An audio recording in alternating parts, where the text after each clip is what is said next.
Good afternoon, morning or night, wherever and whenever you are, and welcome to another episode of Tech Stew, the show that discusses the best of everything technology, computers, home theater, gaming, science, and more. And I am Mark Murin, and this is a special episode of Tech Stew because with us today is Brano Kemen of Outerra, and he's joining us. Hello, how are you doing? Hi, Mike. Thanks for the invitation. I'm fine. And Outerra is a world rendering engine, and it's pretty awesome. So if you're listening on an audio podcast, you can check it out, and the website is on the video podcast at the bottom here. It's outerra.com, and that's outerra.com. And I guess I'll start off with yourself if you want to tell us a little bit about the engine and what it does, I guess, for those who do not know. Okay, so my name is Brano Kemen. I'm one of the core Outerra developers. The one more active in the community, actually probably more silent otherwise.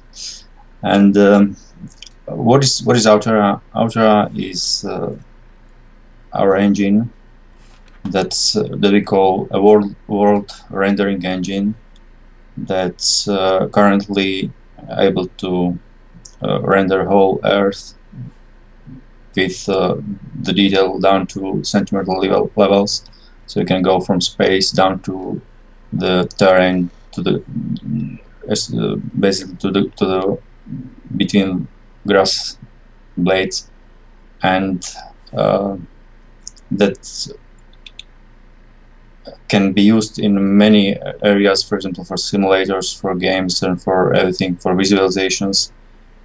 Currently it's still in alpha state. We are just a small development team based in Slovakia. It's in Central Europe. We founded the company in 2010, but the history goes way back. The eldest predecessor of the engine that was using the same techniques was created around 10 years back. I got some first screens from 2001. That was time when there were no GPUs, graphical programmable unit. So it was running on CPU, and it wasn't performing very well without the programmable graphics. But soon after, actually in that year 2001, there started to appear the first programmable GPUs, and so right from there it started to be the architecture started to make a lot more sense with the appearance of that programmable of these GPUs. But still, from during those years, I worked as a programmer and a team lead in a company working on enterprise software, which is not exactly my cup of tea, but we're still doing some interesting things there. And what was going to become the Outerra was just my hobby project at the time. So I've been working on it on and off basis. And that changed when I met with Lato Hrabčák, which is the other programmer with Outerra, other core programmer. And when we got together, we joined our efforts with the terrain engine I've been working on, and his low-level 3D engine. And this was what later became Outerra. Yeah, so a hobby turned into a pretty awesome piece of work, at least to this point. And as you can see, if you're watching the video, it's pretty amazing. You can take it from the outer space perspective, from the whole world, all the way down, like you said, to blades of grass, and it's looks incredible. And thanks to the hardware advances, as you've said.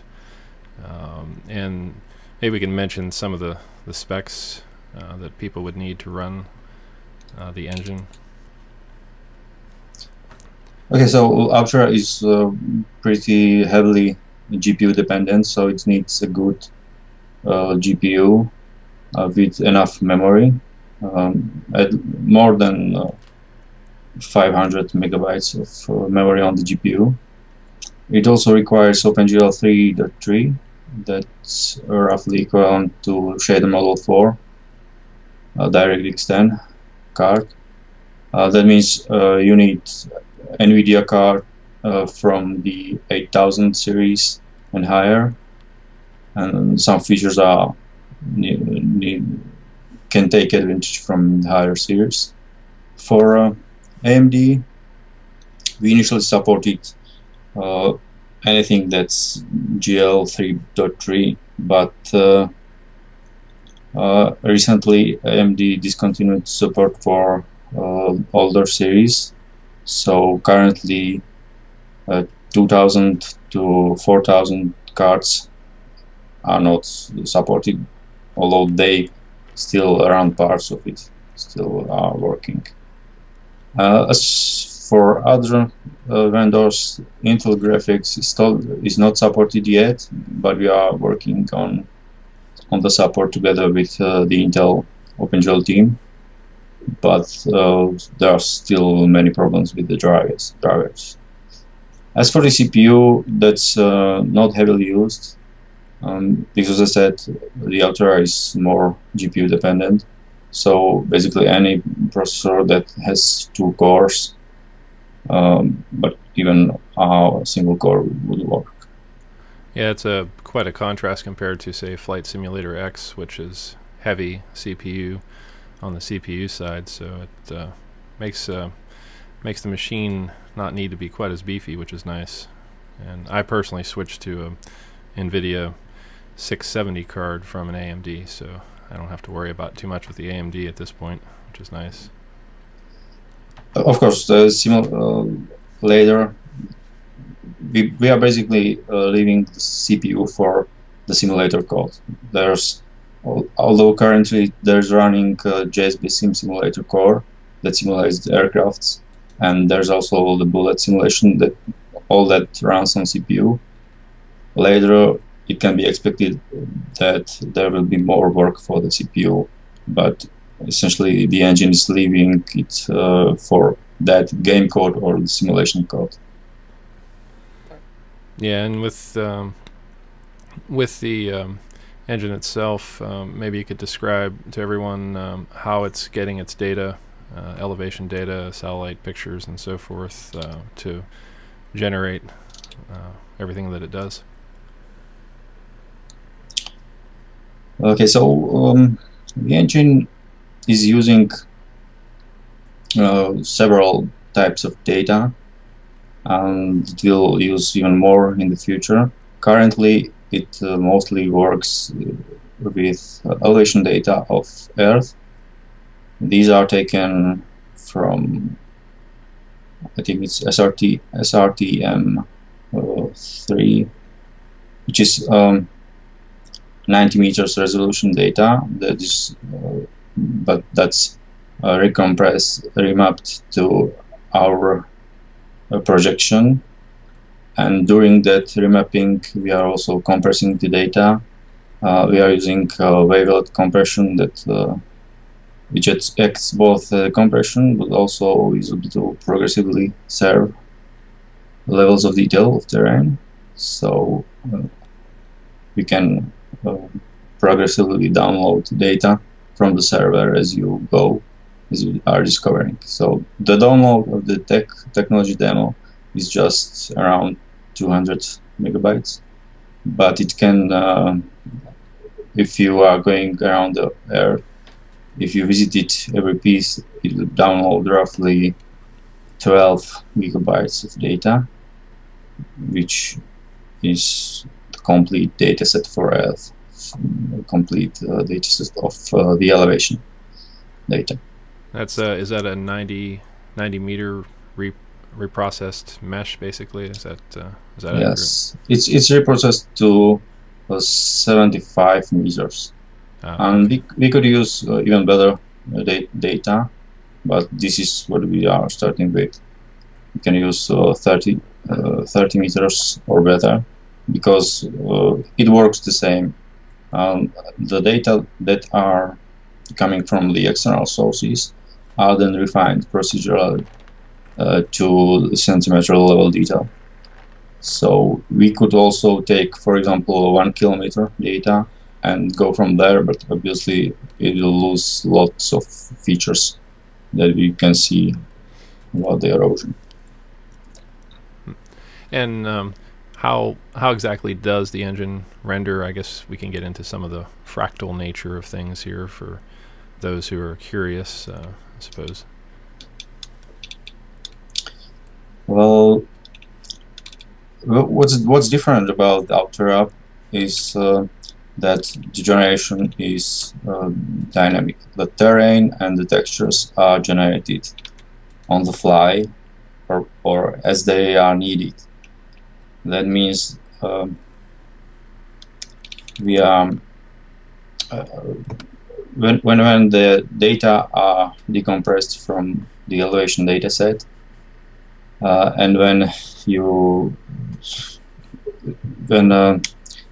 we augment it with additional data from fractals, then there's a component called the terrain generator that generates both the textures and the mesh for rendering. It's actually a bit more complex, because there are other operations being done in between. For example, there's vector data overlay that applies vector data. I can go a bit back to explain how it works from start. So just let me find my notes here. Yeah, don't you start with the vector data and then you work your way down into like a fractal kind of range of things once you get to a smaller level? The base data are technically they are raster data compressed as a wavelet layers. So if you are rendering the world, you are computing parts of the world that need to be visible, and you are computing what level of detail they need.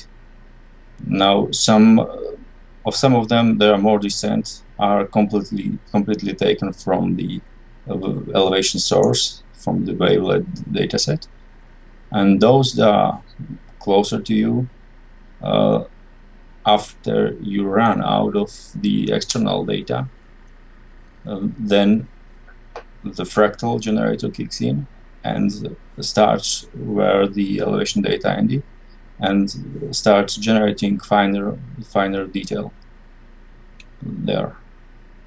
And this way, regardless of whether the data come from the elevation dataset or they are generated by the fractals, and in the end you have data for some tile that you are supposed to see in a quality that's needed for you, in the level of detail that's needed for it.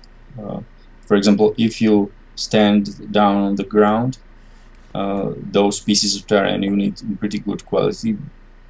That means all of it is good generated, and after we have the refined data, then the texture generator or the material generator kicks in and computes using mathematical models and auxiliary fractal data, computes what kind of length is there, and it then also generates the resulting mesh.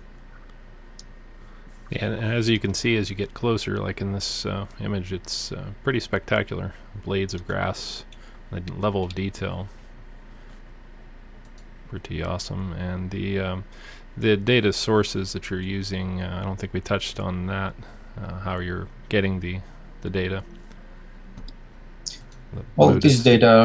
these data are taken from available sources of data. These are laser data from various space programs, elevation data, but there are also data for northern parts of our planet that are not covered by these datasets that were created from maps.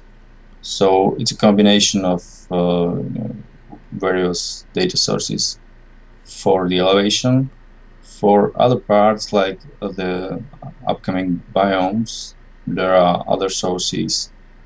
For biomes, there are data that define what kind of land, what kind of biome is in some discrete sampled region, for example, if it's a desert or grassland or temperate forest and such.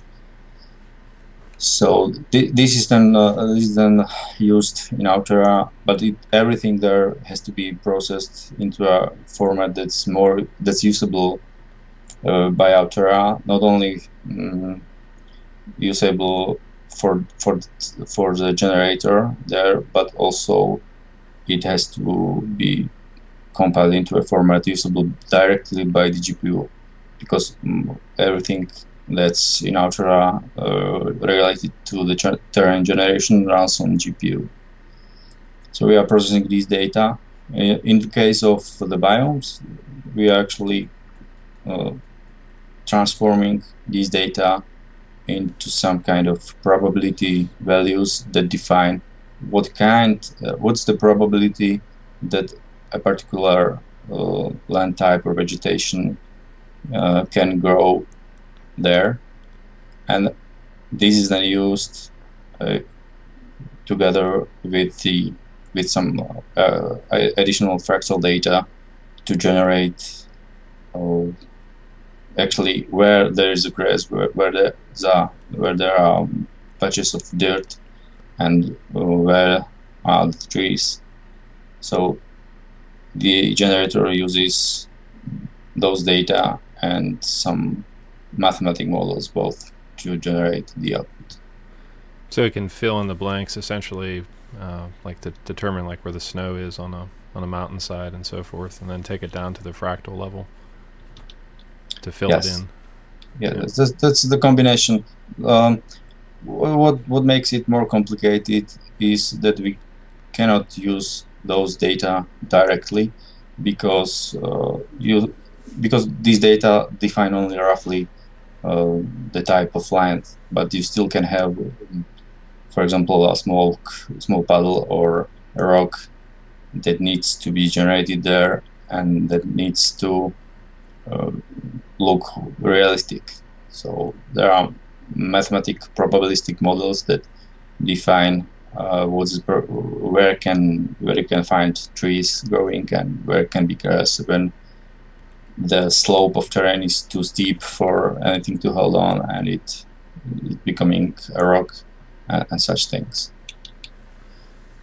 Yeah, and you're able to also do some water simulation as well. Is that correct? Like breakers and so forth on the actual water. Yes, most things in Outerra are not simulated in the sense that we would simulate the actual waves, how they interact with each other, because that would be pretty demanding. What we are trying to do is to generate the output in a way that matches what we can observe in nature. So, for example, with the waves and breaking waves on the shore, we modeled how the waves would look with the shore like that. It means if you have a seabed that's shallow, it behaves differently as if you had some steep rocks going to the ocean. But it's not a simulation, it's just modeled in a way that looks realistic. And it certainly does. As if you're watching the video right now, it just looks frankly lifelike, which is amazing, and takes into consideration, like you said, the slope of the surface going under the water and so forth, the shelf. Pretty amazing stuff. At this point, are there any plans? Flight sim people probably see this and drool because of the possibility of your engine being used for flight sim in general.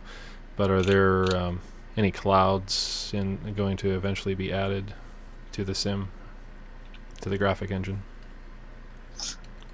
Sure, but yeah, I'm getting this question very often. With the clouds, we originally looked into integrating some existing library. There are a couple of them that look very good, but there are some problems with it. For example, we need to cover the whole scale. That means it needs to work from the space down to the ground level. Other problem is the integration with our existing lighting system, because lots of things depends on our lighting,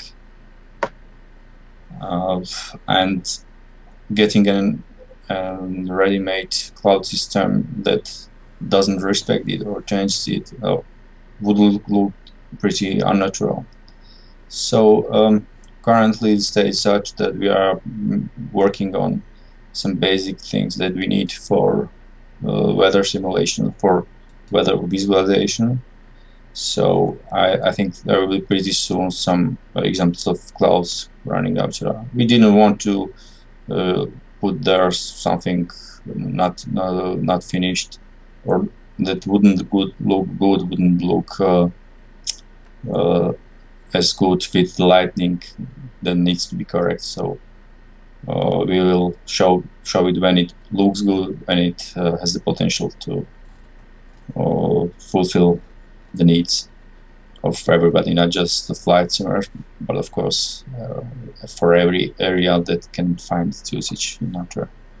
Sure, that makes sense. And we should also mention that I think we skipped this way back in the beginning, but the demo can be downloaded from your website. But if you want more features, then you pay the fee to get the anti-world full-fledged engine.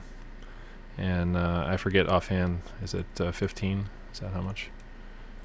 Yes, currently it's 15. Basically, it's defined like the tech demo is free. It's basically a viewer mode. You are getting the whole Earth and the default vehicle and walking mode and the default UFO mode. And the alpha program is basically for our supporters. They are getting an early access to the technology and to the tools that are there, so they can import models and they can play with everything we are working on. We are releasing the versions regularly to them. So it's not for everybody at this stage, because it's still alpha version, but everybody who wants to support us and to also to affect the development path, we are listening to our supporters on the forum, and it's pretty active there. So it's basically for these people who see the potential and want to support us.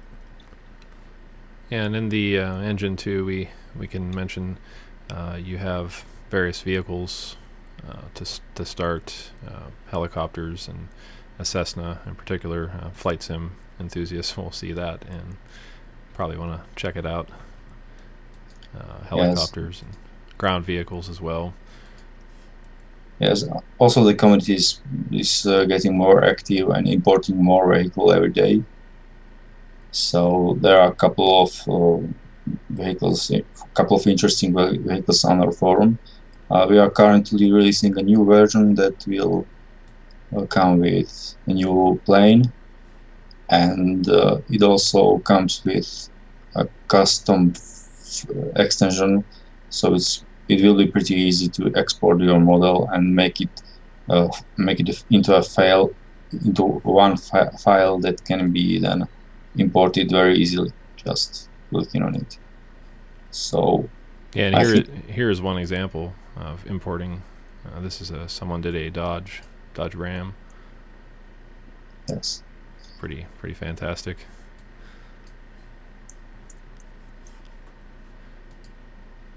And I'm not sure if that building was imported too or not, but you do have some structures in the engine as of right now. Is that correct? You got like hangars and different things like that. Yeah, well, so buildings are static objects that can be imported too. Currently, you can import those static objects and ground vehicles. These are handled by the bullet physics, and you can also import aircraft which are using JSB sim physics. Basically, there are two different simulation cores, simulation plugins that are running in the world and handling their respective vehicles. So you have bullet physics on the ground and JSB sim in the air. Yeah. And this also brings up the possibility of driving simulations as well. I guess down the road, people probably could envision cities. Would you be able to do like some sort of city generation with that? Yes, there are several roads that we can take. One of them is some kind of city generator that will be using similar techniques as the engine uses now for procedural generation, using a couple of procedural rules to generate whole cities. We present that you could define types of the areas, urban areas that you want to see, and also just as now when you can import, when you can define terrain in various levels of detail, then this could be true for the cities themselves too. So you can have a city that is completely procedurally generated, but you can also mark certain areas that and alter their parameters, change down to a single building where we would import custom building where you need it. So this approach can bring you cities that are pretty big, and you don't have to model every single one, but you can also customize it at various levels. And then you can also go beyond the city. You can go underwater too, as in this video here, which is pretty fascinating, using the underwater elevation data, I suppose. Yeah, so underwater elevation data are, I think there are 1 kilometer resolution, but there are to refine down to the centimeter level, so you can go down and look how it looked there. This was from an earlier version. The current version has there was a change in lighting, and as a result, this is a bit broken in current version. Especially the water above is black. That needs some fixing. But this is how the initial version looked, and after we fix it, it will be like this. And you've recently added more rock structures, as in this video too demonstrates. Nice. That's another. Previously, only the terrain was procedurally generated, but it was the rocks were only on the parts which were steep enough. Then we added this generation of this procedural placement of variously sized rocks that makes it bit more interesting than it was before. There is a interesting side of it. Previously, you could take off from any grass area, but currently, if you try to take a plane, you often hit a rock that's hidden in the grass, and so currently you really need to place a runway when you want to take off. Very nice, yeah. And then, of course, we have the deformation and craters here.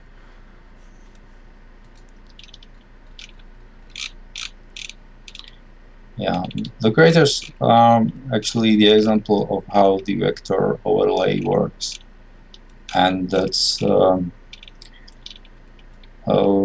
basically what we have with the elevation datasets and the biomes. It's all about how the natural world is going to look. When the full support for biomes is there, we will get a planet as how it may look, for example, 20,000 years ago. That means without civilization, without any artificial structures. And the vector overlay is basically what makes civilization.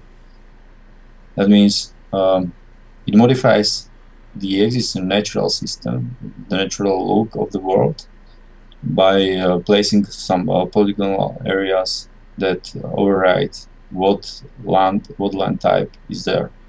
So if you place a road, that means you are modifying some polygonal area by saying that this here will be asphalt and it will have gravel on the borders, and it's integrated.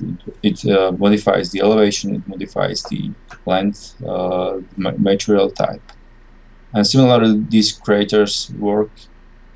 Basically, it's a little patch that's applied on top of the generated geometry that modifies not just the elevations there, but also it looks as if it uncovered some dirt there. So it assigns new type of material, and you can have many types of these modifiers. So far they are used for the roads and for these craters, but later it will be used also for other civilization modifications, for example, to place fields, pastures, and also to designate the urban areas and everything that needs to be modified from the natural state. And because how the engine works in procedural way, it also means that there can be an extra parameter that defines some kind of transition from the artificial state to the natural state. So, for example, this runway here can be eventually assigned a variable of decay, and it will slowly, or depending on that variable, decay back as if nothing was ever there. The asphalt will crack, and the vegetation will overgrow it, and until it completely disappears. That can find interesting use in some kind of games, for example. Yeah, sure, definitely. And you could probably expand this to interplanetary, couldn't you? Or other fake planets, fictional planets, or Mars, or that sort of thing. It's the same sort of yeah, we are focusing on the Earth at the moment, but we definitely want to continue with Moon and Mars, or any planet for which there are already some data that define elevations and material distributions. but also it can be also expanded to completely artificial planets. But unlike some other engines, we still want to focus on things that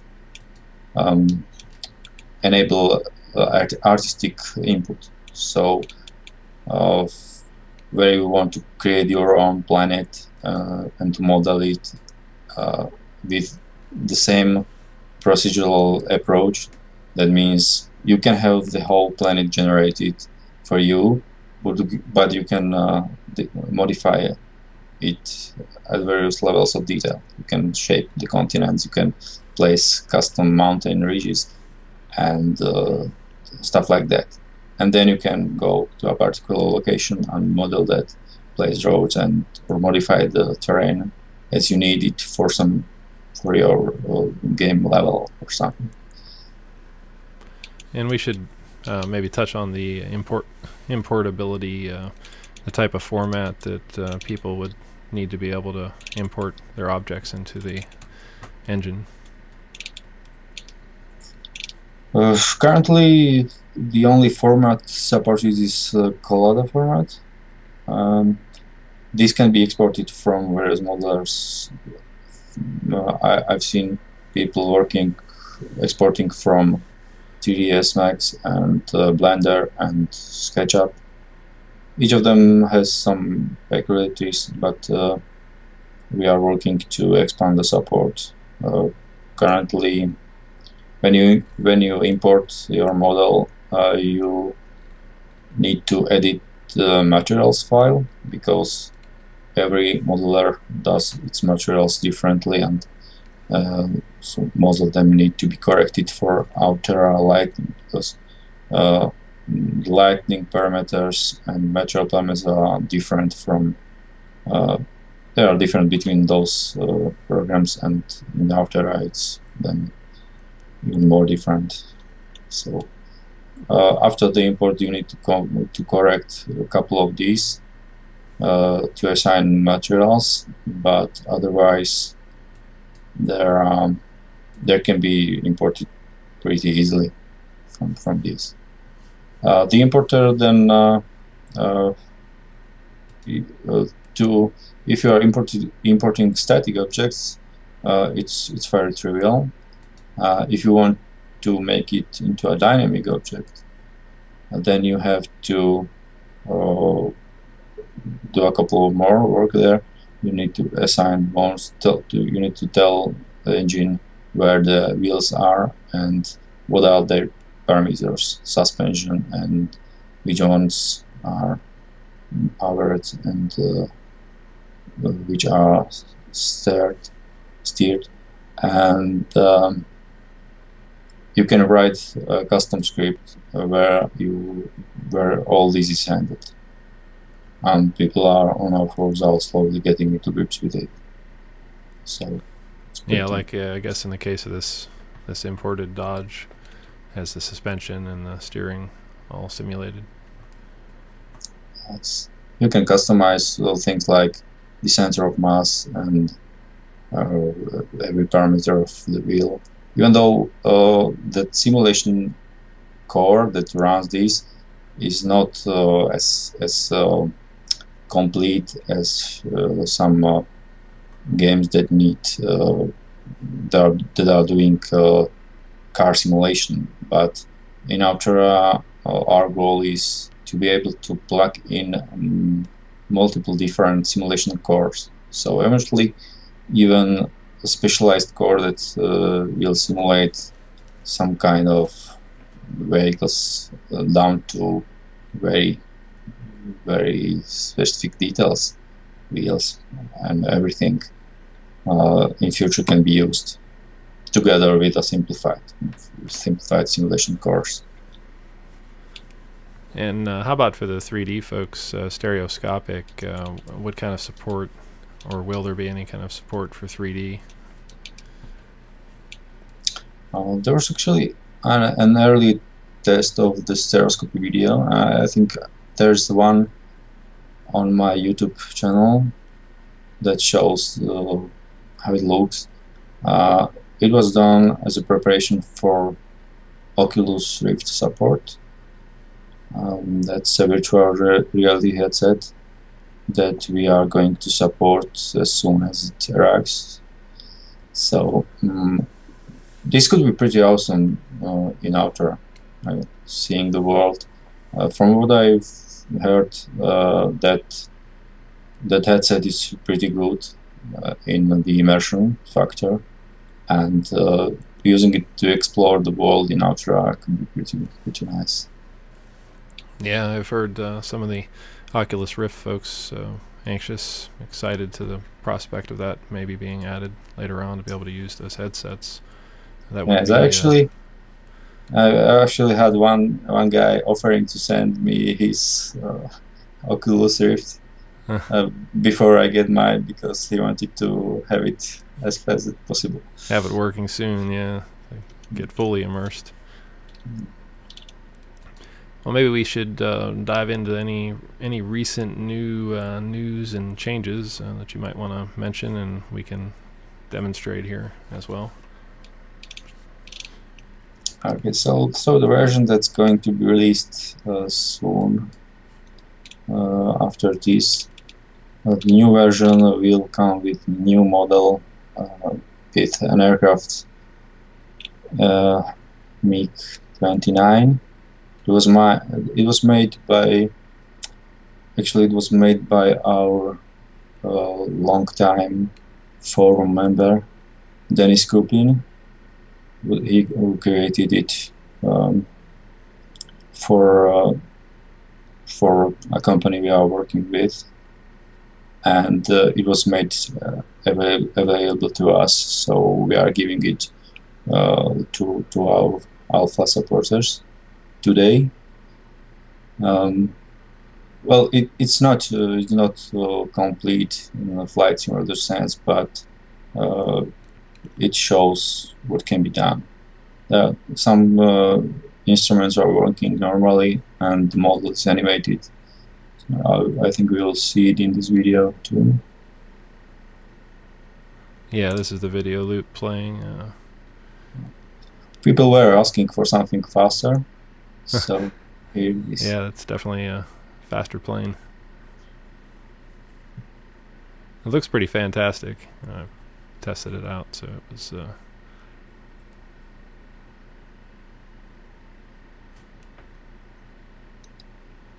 they also have the screenshot from the controls as well, which are pretty well detailed.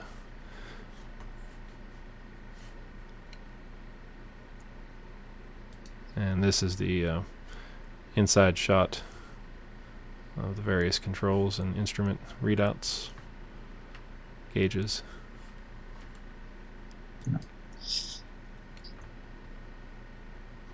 This has a custom-made flight dynamics model for JSBasing.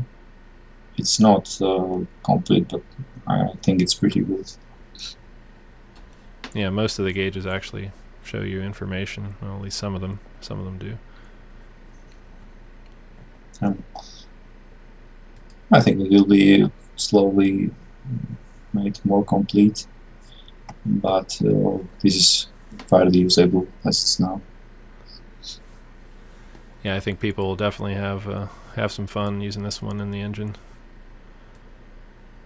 And I've briefly shown folks some of the screenshots from actually in the interface, but you can control the various aspects of the engine, like the time of day and the rate of time flow. I don't know if you wanted to touch on any of that as well. We didn't mention a lot of that. That's kind of the finer workings, but I figured some of the outer level ones are worth mentioning, like time of day and so forth.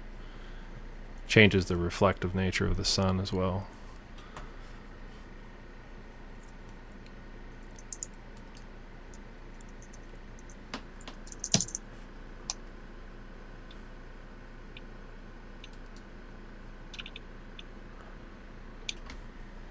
And various time flow options are there. I forget what the range is on time flow, but you can fast forward, if you will, through multiple days and sunsets look pretty spectacular in your engine as well. The lighting effects during sunset and I guess sunrise as well. That needs some more work. I think the sun currently doesn't show as bright as it should be.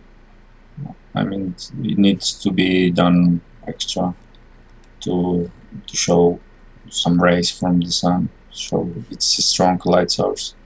Currently, we look at it. We've added the bloom effects that makes it shows it better recently, but there's some more work needed for it. Yeah, definitely very good progress thus far. Anything else you want to add to the podcast before we close it off here, I guess? I think we touched briefly most of the things. I'm sure we omitted something. Yeah, we've covered most of the major features and details, I think, to this point. So there are other things maybe that are not currently present. For example, rivers and lakes that will be coming probably this year. Lots of stuff is scheduled for this year. The previous year we were focusing on some base support for models into engine and such things, but now the progress will be better in most of these areas. Actually, rivers and lakes will be using the same system as the artificial vector layer, because they are two vector based and will modify what's there, what kind of terrain is there. From other things that we are working on is the integration of OpenStreetMaps. We have in preparation some work that imports and generates buildings from the USM, and mainly we want to import some parts of the civilization layer. That means we would like to import the road network and definitions where are the fields and pastures and these things. So soon it should be more defined in this regard. Sure, that sounds exciting. Yeah, especially with the rivers and lakes coming.